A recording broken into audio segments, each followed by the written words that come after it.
이재용 삼성전자 부회장의 경영권 승계 의혹을 수사해온 검찰이 조만간 이 부회장의 기소 여부를 결정한 뒤 수사를 마무리합니다. 검찰이 어떤 결정을 내려도 후폭풍이 불가피할 것으로 보입니다. 박석영 기자입니다. 서울중앙지방검찰청이 이재용 삼성전자 부회장의 경영권 승계 의혹 관련 수사에 대한 마무리 절차를 밟고 있습니다.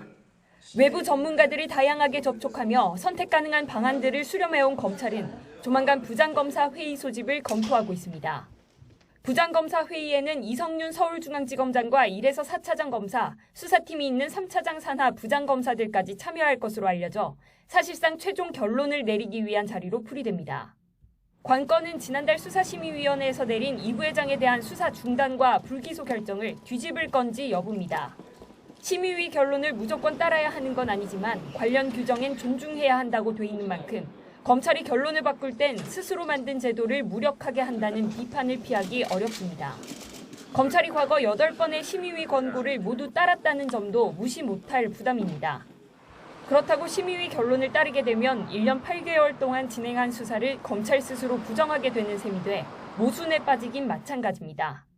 다만 심의위가 불기소를 결정한 구체적 이유를 정확히 밝히지 않은 만큼 무조건 따르는 게 정답은 아니라는 의견이 적지 않은 것으로 알려졌습니다. 이런 이유로 수사팀은 심의위 결론과 달리 이 부회장을 불구속 상태로 재판에 넘길 것이라는 관측이 우세합니다. 부장검사 회의 소집을 검토하는 게 심의위 결론을 뒤집기 위한 절차적 정당성을 확보하는 차원이 아니냐는 분석이 나오는 이유기도 합니다. 서울중앙지검 관계자는 삼성 관련 수사에 대해선 이번 달 안에 어떤 식으로든 결론을 내는 게 목표라고 설명했습니다.